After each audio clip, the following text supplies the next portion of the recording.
ಬೆಂಗಳೂರಿನ ಸೇಗಿಹಳ್ಳಿಯಲ್ಲಿ 6 ವರ್ಷದ ಮಗುವಿನ ಅನುಮಾನಾಸ್ಪದ ಸಾವು ಪ್ರಕರಣಕ್ಕೆ ಸಂಬಂಧಿಸಿದಂತೆ ಪೊಲೀಸರು ತನಿಖೆಯನ್ನು ತೀವ್ರಗೊಳಿಸಿದ್ದಾರೆ.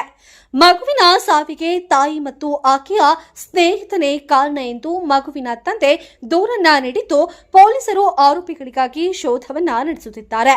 ಬೆಂಗಳೂರಿನ ಕಾಡುಗೋಡಿ ಪೊಲೀಸ್ ಠಾಣಾ ವ್ಯಾಪ್ತಿಯ ಸೇಗಿಹಳ್ಳಿಯಲ್ಲಿ ಮಾರ್ಚ್ 24ರಂದು 6 ವರ್ಷದ ವನಿಲಾ ಎಂಬ ಬಾಲಕಿ ಅನುಮಾನಾಸ್ಪದವಾಗಿ ಮೃತಪಟ್ಟಿದ್ದಾಳೆ. ಮಗುವಿನ ತಾಯಿ ಪ್ರಿಯಾಂಕಾ ಹಾಗೂ ಆಕೆಯ ಲಿವಿಂಗ್ ಸ್ನೇಹಿತ ಮೋಹನ್ ಎಂಬುವವರ ವಿರುದ್ಧ ಇದೀಗ ಕೊಲೆ ಆರೋಪ ಕೇಳಿಬಂದಿವೆ.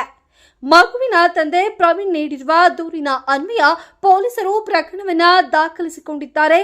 ಪೊಲೀಸ್ ಮೂಲಗಳ ಪ್ರಕಾರ ಪ್ರಿಯಾಂಕಾ ಮತ್ತು ಮೋಹನ್ ಸೇಗೇಳಿಯಲ್ಲಿ ಒಟ್ಟಿಗೆ ವಾಸವನ್ನ ಮಾಡುತ್ತಿದ್ದಾರೆ. ಈ ವೇಳೆ ಮಗು ವನಿಲಾ ತಾಯಿಯೊಂದಿಗೆ ಇದ್ದಳು. ಆದರೆ ಮಾರ್ಚ್ 24ರಂದು ಮಗು ಹಠಾತ್ತಾಗಿ ಮೃತಪಟ್ಟಿದೆ. ಮಗುವಿನ ಸಾವಿನ ಬಗ್ಗೆ ತಂದೆ ಪ್ರವೀಣ್ ಅವರಿಗೆ ತೀವ್ರ ಅನುಮಾನ ಮೂಡಿದ್ದು, ತಮ್ಮ ಮಗಳನ್ನ ತಾಯಿ ಪ್ರಿಯಾಂಕಾ ಮತ್ತು ಆಕೆಯ ಸ್ನೇಹಿತ ಮೋಹನ್ ಸೇರಿ ಅಧ್ಯಯನ ಮಾಡಿದ್ದಾರೆ ಎಂದು ಪೊಲೀಸರಿಗೆ ದೂರನ್ನ ನೀಡಿದ್ದಾರೆ. ತಮ್ಮ ವೈಯಕ್ತಿಕ ಸಂಬಂಧಕ್ಕೆ ಅಡ್ಡಿಯಾಗುತ್ತಿದ್ದಾಳೆ ಎಂಬ ಕಾರಣಕ್ಕೆ ಈ ಕೃತ್ಯವನ್ನ ಎಸಗಲಾಗಿದೆ ಎಂದು ದೂರಿನಲ್ಲಿ ಶಂಕಿಸಲಾಗಿದೆ. ಪ್ರಕರಣವನ್ನ ದಾಖಲಿಸಿಕೊಂಡಿರುವ ಕಾಡುಗೋಡಿ ಪೊಲೀಸರು ತನಿಖೆಯನ್ನ ಮುಂದುವರೆಸಿದ್ದಾರೆ. ಮಗುವಿನ ಮರಣೋತ್ತರ ಪರೀಕ್ಷೆ ಹಾಗೂ ಎಫ್ಎಸ್ಎಲ್ ವರದಿಗಾಗಿ ಪೊಲೀಸರು ಕಾಯುತ್ತಿದ್ದು, ವರದಿ ಬಂದ ಬಳಿಕವಷ್ಟೇ ಸಾವಿಗೆ ನಿಖರ ಕಾರಣ ತಿಳಿಯಬೇಕಿದೆ. ಸದ್ಯ ತಲೆಮರೆಸಿಕೊಂಡಿರುವ ತಾಯಿ ಪ್ರಿಯಾಂಕಾ ಮತ್ತು ಆಕೆಯ ಸ್ನೇಹಿತ ಮೋಹನ್ ಪತ್ತೆಗಾಗಿ ಪೊಲೀಸರು ಜಾಲವನ್ನ ಬೆಸೆದಿದ್ದಾರೆ. ಫೋನ್ ಬಂತು, 9:30 ಫೋನ್ ಬಂತು.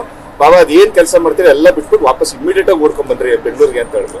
ನಾನ್ ಬಂದೆ ಬೆಂಗಳೂರಿಗೆ. ನನಗೆ ಅಲ್ಲಿಂದ ಬರಕ್ಕೆ 5.5 ಅವರ್ ಬೇಕು ಸರ್. ಹರಿಹರದಿಂದ ಬರಬೇಕು 200-300 ಕಿಲೋಮೀಟರ್ ಹತ್ರ ಆಗುತ್ತೆ ಸರ್. ಅಲ್ಲಿ ಬೆಂಗಳೂರು ಹೊಸಕೋಟೆ ಹತ್ರ ಬಂದಾಗ ನನಗೆ ಇಲ್ಲ ವೈಟ್ ಫೀಲ್ಡ್ ಬನ್ರಿ ಅಂತ ಹೇಳಿದ್ರು. ವೈಟ್ ಫೀಲ್ಡ್ ಹೋದಾಗ ನನಗೆ ಗೊತ್ತಾಯ್ತು ನನ್ನ ಪಾಪು ತೀರ್ಕೊಂಡು ಹೋಗಿದೆ ಸತ್ತಿದೆ.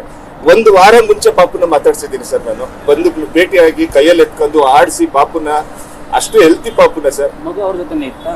ಮಗು ಅವ್ರ ಜೊತೆನೆ ಇತ್ತು ಸರ್. ಪಾಪು ಮೋಹನ್ ಅವರು ಅವ್ರ ಜೊತೆ. ಹೌದು ಸರ್. ಈ ಮೋಹನ್ ಕಚಡ ಇವನ್ ಇದನ್ನಲ್ಲ ಸರ್. ಇವನು 12 ವರ್ಷ ಮುಂಚೆ ಚಂದನ ಅನ್ನೋ ಒಂದು ಲೇಡಿ ಜೊತೆಗೆ ಲವ್ ಮ್ಯಾರೇಜ್ ಆಗಿದೆ ಸರ್. ಇವನಿಗೆ 3 ಜನರ ಮಕ್ಕಳು ಸರ್. ಒಂದು 6 ವರ್ಷದ ಹೆಣ್ಮಗು, ಅವಳಿ ಜವಳಿ ಗಂಡು ಹೆಣ್ಣು 2